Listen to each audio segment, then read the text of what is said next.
What y'all think, man? What you think is wrong with the industry right now? Chris, you want to handle that? Go ahead, tell them what's wrong with the industry, man. I mean, I got a couple, comments on that too. I mean, I'm not gonna say it's something wrong with it, but see, it's a big difference from how it used to be in this way to me. It's like, and we're gonna put this on the record. This Streetz. To me, it's like back in the day, coming up as an artist, or when we was young, listening to the radio or whatnot.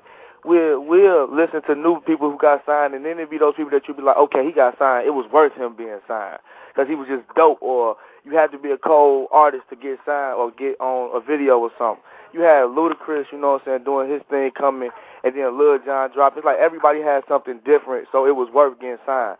Nowadays, it's like you got mimics and copycats getting signed off the same person's shit. Well, excuse my language, but it's just like ain't nobody branching and doing their own thing. And if you is coming with something new, it's either corny or it ain't nothing spectacular. It's getting dry. You know what I'm saying? It needs something refreshing, something new. It needs Tizzle Streetz effect. I got something to add to that. I mean, I think the industry is just confused right now. You know what I'm saying? The industry is confused right now. They don't know what's hot. You know what I'm saying? They going off of Lil Wayne. You know, everybody's trying to be like Lil Wayne. Everybody's trying to do the T-Pain effect, man. To me, that's corny. You know what I'm saying? To me, it's corny, man. Show your real talent. You know what I'm saying? I think me and him, we bring something different to the table. Like he said, our styles are different. You know what I'm saying? But they also complement each other. It hasn't been a group like this in a long time. And we keep it hood, you know what I'm saying? We know how to keep it hood. You know, that's my part of the group, you know what I'm saying, to keep it hood. My dude Streetz, you know what I'm saying? He always rep for the ladies. So we got the best of the both worlds, man. You know what I'm saying? That's how I feel we gonna change the game. And I know it's something wrong with the industry, you know what I'm saying? And if I ever was to hop on some T-Pain type thing, I'll do it one time just for the fun of it, but you got cats that do that whole album T-Pain or Lil Wayne. It's like the market is getting cornered to that Florida down south. I ain't hating against it, but come on now, let the Midwest come in and stop. Don't disrespect. But you want to know something, though? The actual, for what T-Pain is doing is really creative because really it hasn't been nobody came into the game lately besides Akon. T-Pain to hook the way he do. Yeah, T-Pain killing it. No disrespect to none of the artists. No disrespect to none of the artists. T-Pain is a genius. You know what I'm saying? He's a genius.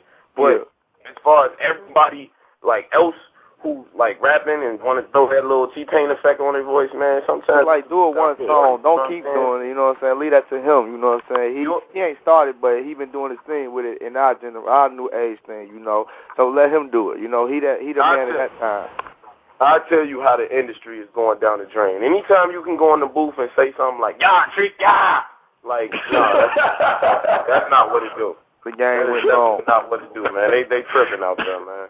Marco, they tripping. What happened to the Jay-Z days when Jay-Z dropped Blueprint? You know what I'm saying? Came right back with the Dynasty. You know what I'm saying? What happened to those days? Ludacris put out his. You know what I'm saying? Word of mouth. When you actually listen to the album and you play it, you know what I'm saying? One to the end. You know what I'm saying? Those are the type of tracks that we like, not them BS tracks. You know what I'm saying? That's what we gonna bring to the game. Our album is about to be so hot right now, man. We got so many. Man, we got so many beats, man. So many people showing us love.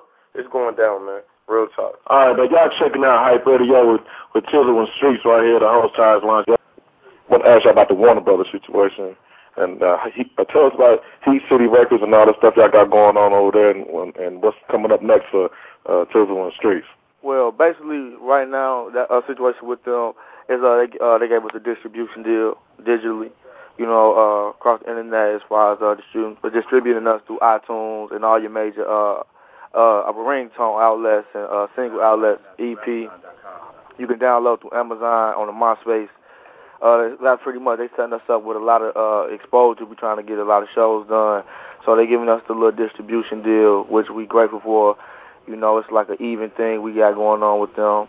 So it's a good thing with Warner Brothers, Heat City. I mean, we got tours coming up. I mean, we haven't actually, like, decided on the dates, but, you know, that's all in the process. We just finished recording our video. You know what I'm saying? Lean it to the side. Go check that out. Go download that on iTunes.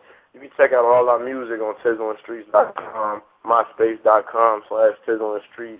You know what I'm saying? Rhapsody, iTunes, Verizon Wireless. Any way you can get music, we there. Yeah, that's ringtones, callback tones, whatever. You know what I'm saying? No downloading off LimeWire, people. Don't do that. Yeah, don't LimeWire. Now, that's another thing I want to ask you. Yeah, when with this video coming out, and really when you're not part of a major, it's real challenging to make sure that the promotion is there to get those records sold. Do you feel like the bootlegging and all that stuff, you feel like that may affect what you got going on as far as? I think but no. I think that's like a win-win kind of. You can lose out kind of because of the burns. You want people to actually go out and buy it, but at the end of the day, I don't really think it affects because people gonna support you. They gonna support you. You know what I'm saying? No matter how it's out there, they gonna support you if it's free download. As long as they listen to it to me, as long as they spread the word, that's good enough for me. And as long as they can encourage a friend to go in and buy an album or download it, that's cool with me rather than saying, hey, they suck, don't play it on, they whack, you know what I'm saying? Anything positive towards that is cool with me. Yeah, I think it's affecting the industry right now because, you know what I'm saying, a lot of people download, and you know what I'm saying, but you still got that. That's why we smart, man. We appeal to the females, too. You know what I'm saying? The females is the ones that's going to go out and buy your album. You know what I'm saying? My hood dudes, all my people, you know what I'm saying, in the hood, they going to probably go to that gas station and get them for the $5. You know what I'm saying? But it's all good. So, I mean, as long as we still getting the love, you know what I'm saying, like my man Street says, as long as we getting the love, you know what I'm saying, that's always a plus to us, you know what I'm saying? Come to a show, you know what I'm saying? We also do shows or whatever. We got the video already shot, you know what I'm saying? That should be on BET pretty soon. I mean, we just working, man. We grinding right now. I mean, and we looking the internet, forward, man. The internet has ups and downs, you know what I'm saying? Like back in the day, you know what I'm saying, you couldn't get on the internet and check out somebody's MySpace. You had to actually, you know what I'm saying, go buy the album, go look at the little pamphlet inside and get to know about the person. But, you know what I'm saying, so the internet is also a plus, but it's also a negative because you also got those hackers that, you know what I'm saying, that download your stuff and go and sell it, you know what I'm saying? But at the end of the day, I mean, we just look at it as love, you know what I'm saying? As long as they want to listen to our stuff, that's what we, the type of artists we are, man. We, you know what I'm saying, we real humble. I mean, so it's a plus and a negative side of that. Yeah, because it's a good thing you mentioned that because when I used to go buy the little, back in the day, you go buy the tapes, and now you buy the CDs, and you couldn't wait to get home to open that case up and read everything in, the little inserts, upcoming albums, the little clothes you can get. They took that away. The internet, and I think a lot of stuff took that anticipation away to where now it's just like, shit, if I really want it, I can just pull it up online. I don't have that thought of rushing to the store to go get it no more. I feel like I get it. If I don't, I don't. You know what I mean? That's just how it is now. I feel like it's like if I can't get it, I'll just burn it from the homie computer. But you got people. I think, but at the same time, I think it's all about the artist too. It's how much you put into it because I give Weezy his respect. It seemed like he put his all into his music, whatever, how he doing it. And even though his music got leaked, he still went platinum in 1 week. He sold all them records. So it's also, I think, not so much is what you giving, it's how hard you giving it and your popularity that you build with your dedication. You know what I'm saying? Because a lot of people. I mean, if you actually like speaking from my perspective, if I see a video and I see somebody put out a song, I'll be like, okay, well, that's one hit. Let me hear what they got next. You know what I'm saying? They come out with another high song, and you like, oh, that's kind of high. You know what I'm saying? If they bring something back with another one, you like, man, I'm gonna go and buy this. You know what I'm saying? I'm about to go and buy this one. I know their album might be fire, you know what I'm saying? I might want the whole album, you know what I'm saying? So it's also about the dedication, you know what I'm saying, and your fan base, and the type of promotion your company putting behind you. That's always, a plus too. So I mean, the internet is basically, it's got its ups and downs, man. But it's like we ready to work through it, man. It's like whatever, man. We're gonna do our thing. Another thing I want to ask you guys about is how you go about putting your album together. Why I ask that is because artists these days have a tendency not to follow the old format. Like the first album was your introduction album. You know what I mean? You had your introduction album to the world, who you was, and your background, so forth. Your second album was a little more of that.